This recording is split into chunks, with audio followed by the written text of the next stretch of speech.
So, good morning or good night, depending on where you are, and welcome to another anniversary album review. And this time, I'm joined by Manuel from This Punk Guy. And I've been, before I started YouTube, I followed this punk guy. And especially when I wanted, like on YouTube, there's a lot of people talking metal, but I don't think there's a lot of people like discussing punk. And his channel focused basically on a lot of punk, like all styles of punk, and also he does art and he puts that on his channel. So Manuel, how are you tonight? I'm doing pretty good, man. It's nice to finally meet you after all these years of talking through Instagram and on YouTube. Yeah, no, we've been talking for years, and I find out about new punk because of you, and you find out maybe some metal stuff from me. But like I listen to so many different styles of music, and I know that Bad Religion is a band that both you and I love. So I thought like it would be great to do a first collaboration and talk. Obviously, I wasn't gonna do this collaboration with anyone else but you because you're the punk guy. So I'm like, we need to talk about Bad Religion. So we're talking about Stranger Than Fiction, which turns 28 years old on August 30th. So this is a great album that, to me, uh, Bad Religion, it's a band that I really respected, even in the albums that I thought that weren't as good. I really still enjoy. So what we're gonna do is like we're gonna talk about our first impressions on when we like what were we doing when we first listened to this album when it came out in 94. Then we'll talk about favorite tracks, and finally we'll say like how has it held up over the years, and do we still think it's as good as we thought it was when it came out. So since Manuel is my guest, I'm gonna have him start. So Manuel, uh, what were your first earliest memories of listening to Stranger Than Fiction by Bad Religion? I actually have a weird, I guess, history with that. I actually didn't listen to this album until like my closer to my mid to late 20s. It was an album that I actually like. I didn't really get into Bad Religion until probably closer to the end of their Atlantic run. And when I first heard those albums, I wasn't really like a huge fan of them. And then they kind of had that whole reboot with the Process of Belief, and then that's when I really got into them. And then that's when I started going back into their catalog. I always knew that they were a part of like Epitaph and they formed all that, but I was never really, well, you know how it was back then. It was harder to get a hold of music. So you couldn't Oh just like yeah. stick everything on. So it took me a while, like me being, a broke punk rocker in my early 20s, trying to get money and be like, okay, which album am I going to buy? You know what I mean? And there were so many bands coming out at that time because it was still the punk rock boom. And so it took me a while to go back to it, actually. So I think that's the most interesting part about the Stranger Than Fiction album. Yeah, and kids nowadays have it so fucking easy. Like you have to stream. Back in the day to find new bands, you had to I remember like sitting and with a tape and putting and like waiting for a song to be played on the radio to hit record. Because back in the 90s that was the way. Or fortunately I had a TV, so the first time I listened to Bad Religion was with this album, and it was with the music video for 21st Century Digital Boy, which is one of their most overplayed songs, but you know what, to this day still sounds fucking awesome. I uh love that song. The first yeah. time I heard that was on 120 Minutes on MTV, like at like 3 or 4 in the morning when I used to, just stay out with my friends watching random TV. But that was the first time I ever heard that song. So Yeah, no, I remember watching the music video, and at that time, 94, there was the Green Day album, there was also, Offspring with Smash. But different something that I liked about Bad Religion is like the lyrics. It was like more intelligent writing, if you say. Like obviously Greg Graffin, the singer, he's a professor in a university, but their lyrics deal with like more philosophical topics, and I think that made them stand out from other bands to me at the time. But yeah, I love 21st Century Digital Boy. But I don't think that I listened to this album. I don't remember buying it in 94. I don't know why. Like you, like obviously I depended on other money to find, and I think I bought like Green Days and the Offspring maybe because they were played more Yeah. at the time. But uh, I think this album, it's great and it has some other great songs. But yeah, back in the day, the first time I listened to them was in MTV. I don't know if it was like 120 minutes, probably 120 minutes, because I don't think they weren't gonna be played on Headbangers Ball. But I like the punk energy of that song, and I think that song still to this day. So if they drop that song now, I think it would still sound as great as it did in 1994. So going back to the album, like what are your favorite tracks? Definitely, I would say Incomplete is probably like one of the best ones on there. I think the closer is Television, the closer on that one. I think that's also a No, great it's not the song. closer, but that's a good one because it Yeah, features Tim Armstrong from Rancid. yeah, that's probably so. Yeah, I'm looking at the track list right now. Yeah, Television. I mean, the album is definitely a solid album by them. I wouldn't say it's one of their best albums, but it is a really good album to like introduce somebody to if they want to kind of know what Bad Religion's about. Yeah, maybe it's their most known album because I think that was their first album with Atlantic, with a Yeah, major label record. it's their first certified gold album for sure, and it's their last album with Brett Gurwitz on there playing. So and then they introduced Brian Baker and all that kind of stuff, and like the whole what's the word I'm looking for? Like the demographic kind of like changed with that album, but that was kind of like the last real solid like Bad Religion group before they went off into their Atlantic thing. Yeah, yeah, I know, but yeah, that's when the people say like they sold out. I actually remember that. When I first got into punk and I was really young, there were a lot of bands that were considered like girly punk. That there was No Effects was like in that category. Bad Religion, if you listen to like Green Day and stuff like that, those were like the sellout bands. But that was considered like soft punk. And I remember like would have conversations with these, at the time I was like 16, 17 and talking to these guys that were like 30 and they were just like, that's like girly punk. That's like what girls listen to, because songs like Infected was a song about a girl as opposed to, like some political drama or whatever. So I thought that's kind of ironic, but now that time has passed, they're considered one of the most like legit, legendary, iconic bands of, the punk rock ethos. Yeah, maybe it's because like there's more girly punk now. Oh yeah, definitely. There's definitely, but I think those kind of standards and stuff like that, the whole like gatekeeping like that doesn't really exist anymore. I mean, I was young too, and I was dumb like that. I had a lot of those type of ideologies about like selling out and you shouldn't make music. You should make it for passion and not for money and all this kind of stuff.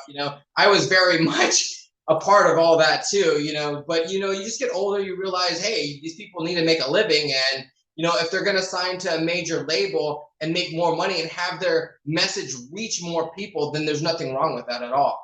Yeah, no, nothing at all.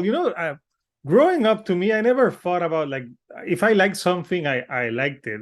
Well, you know me, my the things I love. I'm very eclectic with what I like. Like that's why I don't identify like people. I can be called a metalhead. I like if it's good, I'll listen to it. So it's just as long as like more in the rock term. But yeah, so yeah, I think that's a great song. Any other songs that you remember like that stand out to Um, you? what is it? The Handshake, right? That Yeah, there's the Handshake. yeah, that's a great tune for sure. Yeah, no, So that's a great one too. And for me, I think there's 17 songs. I think every song, it's a very strong album. But one that's pretty interesting is Lumber, because it's like one of the more slower songs. So it's yeah, like a different pace in the album.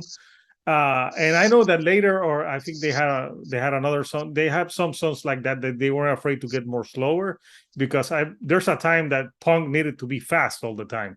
Well, Like, starting with this album all the way up until the New America, they slowed down a lot. And I think when I started listening to Bad Religion at first, like I was listening to those later albums, is the reason why I didn't care for it, because I just wanted something real fast and aggressive, being like 19 and just being angry all the time, you know? So when they came out with The Process Belief, and they had Brooks Wackerman play guitar or play drums on there, and he was playing like blast beats and stuff like that, I was like, yeah, this is what I can get into. And then that's why I went back to listen to their older stuff after that. I was like, okay, now I like Bad Religion.